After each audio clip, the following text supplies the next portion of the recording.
చాలామంది హీరోలు పేరు ప్రఖ్యాతులు రాగానే తాము చాలా అసాధారణ వ్యక్తులమని, అన్ని చోట్ల తమ మాటే చెల్లాలని, అందరూ తమకు లొంగి ఉండాలని భావిస్తూ ఉంటారు.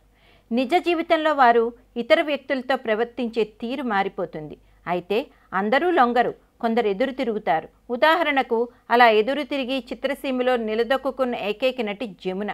హీరో అక్కినేని దొంగల్లో దొర చిత్రంలో నటిస్తూ ఉండగా ఒక ఘట్టంలో మోహావేశానికి లోనే హీరోయిన్ జమునపై హద్దుమీరి ప్రవర్తించేసరికి ఆమె చీ కొట్టింది. దాంతో తను ఇన్సల్ట్ చేసిందని పగబెట్టి ఎన్టీఆర్ను కూడా తన లైన్లోకి తీసుకొచ్చి ఇద్దరూ కలిసి ఆమెను బాయ్కాట్ చేస్తున్నామన్నారు. జమున భయపడి వాళ్ళ దగ్గరకు వచ్చి ప్రాధాయపడలేదు. ఇండస్ట్రీ వదిలి పారిపోనూ లేదు. జగ్గై వంటి సీనియర్లతోనూ, హర్నాథ్ వంటి వర్ధమాన హీరోలతోనూ 5 ఏళ్ల పాటు విజయవంతమైన చిత్రాల్లో నటిస్తూ చిత్ర పరిశ్రమలో ధీశాలిగా నిలబడింది.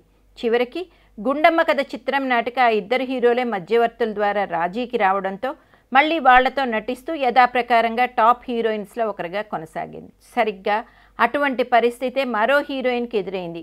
ఆమెను ఇబ్బందికి గురి చేసిన హీరోలు రాజ్ కపూర్, దిలీప్ కుమార్.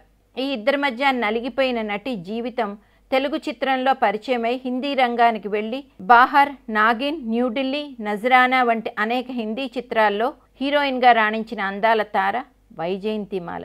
రాజ్ కపూర్ తన సొంత చిత్రం సంగంలో వైజయంతిమాలని హీరోయిన్గా ఎంపిక చేసుకున్నాడు.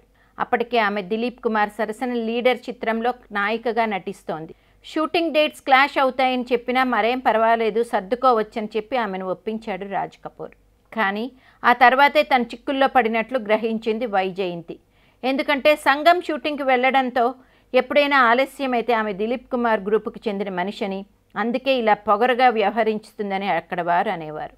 లీడర్ షూటింగ్కి వెళ్ళినప్పుడు ఆమె రాజ్ కపూర్ గ్రూపుకు చెందిన మనిషిగా బ్రాండ్ వేసి ఆమెను ఇబ్బంది పెట్టేవారు. దాంతో వైజయంతిమాల ఉక్కిరిబిక్కిరైపోయింది. మళ్ళీ దిలీప్ కుమార్తో రామ్ ఔర్ శ్యామ్లో నటిస్తూ ఉన్నప్పుడు డైరెక్టర్ తాపీ చాణక్య పక్కనుంటే హీరో గారు తానే దర్శకుల్లో ఆమెకు ఆర్డర్లు జారీ చేసేవాడు. ఇక ఒక దశలో ఆమెకు చిర్రెత్తుకొచ్చి ఈ సినిమాకు దర్శకుడు తాపీ చాణక్య లేక దిలీప్ కుమారా అని నిర్మాతలను గట్టిగా అడిగేసరికి హీరో గారికి కోపం వచ్చింది. ఎంత పొగరు అని గర్జించాడు. అంతే, వైజయంతిమాలకు పొగరబోతున్నట్టుగా పేరొచ్చింది.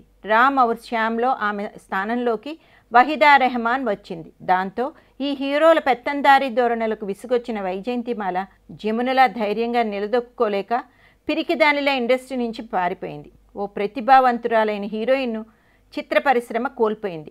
ట్రాజడీ ఏమిటంటే కొందరు హీరోల పెత్తనం నేటికి అలా కొనసాగుతూనే ఉంది.